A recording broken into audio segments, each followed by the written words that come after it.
നമസ്കാരം. ഞാനിന്ന് വന്നിരിക്കുന്നത് വളരെ മനോവിഷമത്തോടെയാണ്.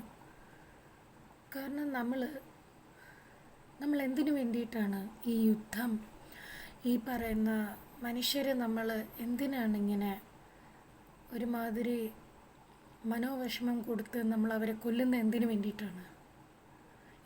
ഇതുമൂലം നിങ്ങൾക്ക് പെർമനൻ്റായിട്ട് എന്തെങ്കിലും കിട്ടുമോ? ഒന്നും കിട്ടാൻ പോകുന്നില്ല.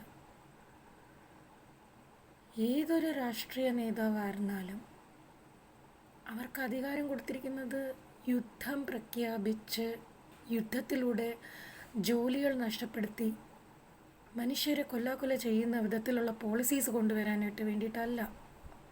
ഞാനിത് ആദ്യമായിട്ടാണ് ഇങ്ങനെ ഒരു വീഡിയോ ചെയ്യുന്നത്. അത് ഞാൻ ദൈവത്തോട് പ്രാർത്ഥിച്ചിട്ടാണ് ഇങ്ങനെ ഈ വീഡിയോ ചെയ്യുന്നത്. കാരണം നമ്മൾ ഒരു മനുഷ്യനെ ഇൻറ്റേർണലി ആയാലും എക്സ്റ്റേർണലി ആയാലും അവനെ ഒരിക്കലും കൊല്ലരുത്. വ്യഭിചാരം, മദ്യപാനം, ആസക്തി, പിന്നെ അതുപോലെ തന്നെ മയക്കുമരുന്ന്, ഇത് തിന്മകൾ തന്നെയാണ്. നമ്മളൊരിക്കലും അതിനെ സപ്പോർട്ട് ചെയ്യാൻ പറ്റത്തില്ല. നമുക്ക് വേണ്ടിയിട്ട് രാപകൽ കഷ്ടപ്പെടുന്ന നമ്മളുടെ പോലീസുകാർ, നമ്മളുടെ army officers, navy officers, even ഏത് ആൾക്കാരായിരുന്നാൽ പോലും അവർ രാത്രി ഈവൻ ആരോഗ്യം നഷ്ടപ്പെട്ട് നമുക്ക് വേണ്ടിയിട്ടാണ് അവർ അധ്വാനിക്കുന്നത്. പിന്നെ ഇതിനകത്ത് കുറച്ച് പൊളിറ്റിക്സൊക്കെ ഉണ്ടാവാം. അതെല്ലാം മാറ്റാൻ വേണ്ടിയിട്ട് നമ്മൾ ഒരുമിച്ച് സ്ട്രൈവ് ചെയ്യുക, ഒരുമിച്ച് ഒരു ടീമായിട്ട് മൂവ് ചെയ്യുക. നമ്മൾ സിറ്റിസൻസാണ്. ഏത് കൺട്രിയിലതും ആയിക്കൊള്ളട്ടെ, ഏത് രാജ്യക്കാരിലെ ഒരു പൗരന്മാരായിക്കൊള്ളട്ടെ, തിന്മ കണ്ടു കഴിഞ്ഞാൽ പ്രതികരിക്കാനുള്ള ശേഷിയും തിന്മ കണ്ടു കഴിഞ്ഞാൽ പ്രതികരിക്കാനുള്ള തൻ്റെയിടവും അത് പിന്നെ ഒരിക്കലും ഒരാളെ ആക്ഷേപിക്കാനോ അല്ലെങ്കിൽ ഒരിക്കലും ഒരാളെ പുച്ഛിക്കാനോ വിമർശിക്കാനോ അല്ലെങ്കിൽ ഈ പറയുന്ന തൊട്ട് അവൾക്ക് വട്ടാണ് അല്ലെങ്കിൽ അവൾ ഇങ്ങനെയുള്ള കാര്യങ്ങൾ എടുത്തിടുന്നത് എന്തിനു വേണ്ടിയിട്ടാണ്, ഇങ്ങനെ പറഞ്ഞ് അവരെ താരം താഴ്ത്താൻ വേണ്ടിയിട്ടല്ല. ഇന്ന് നമ്മൾക്ക് ക്രിസ്ത്യാനിറ്റി ആയാലും മുസ്ലിംസ് ആയാലും ഏത് റിലിജിയൻ ആയിരുന്നാലും അവിടെ പോലും നമുക്ക് നിലനിൽക്കാൻ പറ്റാത്ത വിധത്തിലായിപ്പോയി. ഇതെന്ത് ലോകമാണെന്ന് എനിക്ക് ചോദിക്കാനുള്ളത്. ഇവിടുത്തെ ഏറ്റവും വലിയ ഒരു മാഫിയ സംഘം ആയിക്കൊള്ളട്ടെ, ആരും ആയിക്കൊള്ളട്ടെ, അവരോട് തന്നെയാണ്. അവരെന്തിനാണിത് ചെയ്യുന്നത്? നിങ്ങൾ എന്തിനാണിത് ചെയ്യുന്നത്? നിങ്ങളും ഈ പറയുന്ന കൂട്ട് നിങ്ങൾ മനുഷ്യരാണ്, അല്ലാതെ ദൈവമൊന്നുമല്ലല്ലോ.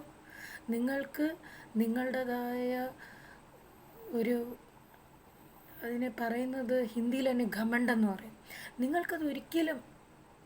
നിങ്ങൾക്കത് മറ്റുള്ളവരെ പിന്നെ വിഷമത്തിലാക്കി നിങ്ങൾക്കൊരു ശാശ്വത പരിഹാരം നിങ്ങളുടെ ലൈഫിൽ നിങ്ങൾ മുന്നേറത്തില്ല. അതെവിടെയെങ്കിലും ദൈവം നോക്ക് ഡൗൺ ചെയ്യും. എനിക്കതേ പറയാനുള്ളൂ. നമ്മൾക്ക് രാഷ്ട്രപതി, ഉപരാഷ്ട്രപതി, അതുപോലെ പ്രധാനമന്ത്രി ആയിരുന്നാലും ആരായിരുന്നാലും ഏത് പൊളിറ്റിക്കൽ പാർട്ടി വന്നോട്ടെ, ദൈവം എന്ന് പറയുന്ന സത്യം അതുണ്ട്. നമ്മൾ സ്ത്രീ പുരുഷ ഭേദമില്ലാതെ നമ്മൾ ഇക്വാലിറ്റി എന്ന് പറയും, ഫ്രട്ടേണിറ്റി എന്നൊക്കെ പറയുന്നെങ്കിലും ഓക്കെ, കുറേ കാലങ്ങൾ മുൻപേ ഉള്ള ഒരു സിറ്റുവേഷൻ അല്ല ഇപ്പോൾ. പുരുഷന്മാരും പിടിക്കപ്പെടുന്നുണ്ട്. പുരുഷന്മാർ സ്ത്രീകളെ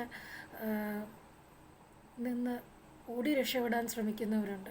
സ്ത്രീകൾ പുരുഷന്മാരിൽ നിന്ന് ഓടി രക്ഷപ്പെടാൻ ശ്രമിക്കുന്നവരുണ്ട്. അപ്പോൾ ഇത്തരം കാര്യങ്ങൾ നമ്മൾ ലഘുവായിട്ട് കാണാതെ ഇതിനൊരു ശാശ്വത പരിഹാരം ചെയ്തേ പറ്റൂ. ആസ് ആൻ ഇന്ത്യൻ സിറ്റിസൺ എനിക്ക് പറയാനുള്ളത് ഇത്രയേ ഉള്ളൂ. ആരും ആരെയും വലിച്ച് എറിഞ്ഞ് അതിനുള്ള പരസ്യമായ രീതിയിൽ പുച്ഛിക്കാൻ ഇടവരുത്തരുത്. ഒരിക്കലും ഒരു യുദ്ധവും ഒരു പരിഹാരമല്ല. നമ്മളകത്ത് ഉണ്ടാകുന്ന മാനസിക സംഘർഷം തീർക്കാൻ വേണ്ടിയിട്ട് ചിലപ്പോൾ ഒരു ചെറിയ വ്യവസായമോ അല്ലെങ്കിൽ എന്തെങ്കിലും ഒരു ജോലിയോ അല്ലെങ്കിൽ എന്തെങ്കിലും ഒരു പോസിറ്റിവിറ്റി അതിലൂടെ ആയിരിക്കും നമ്മൾ തീർക്കാൻ ശ്രമിക്കുന്നത്.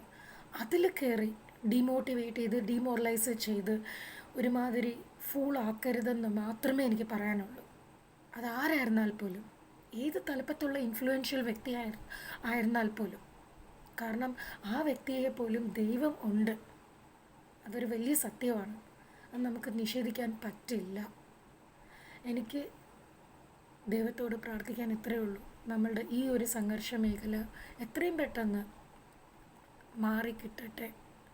പ്രഗത്ഭരായ ആൾക്കാർ, ഈവൻ സോഷ്യൽ മീഡിയയിൽ പ്രവർത്തിക്കുന്നവരായിരുന്നാലും ഫിലിം വേൾഡ് ആയിരുന്നാലും ആരായിരുന്നാലും, ഈവൻ ചെറിയ ആളായാൽ പോലും നമ്മൾക്കൊരു ടീമായിട്ട് മുന്നേറി ഈ പറയുന്ന തിന്മകളെല്ലാം മാറ്റി നിർത്തി നമുക്ക് നന്മകൾ കൈവരുത്താം. നമസ്കാരം.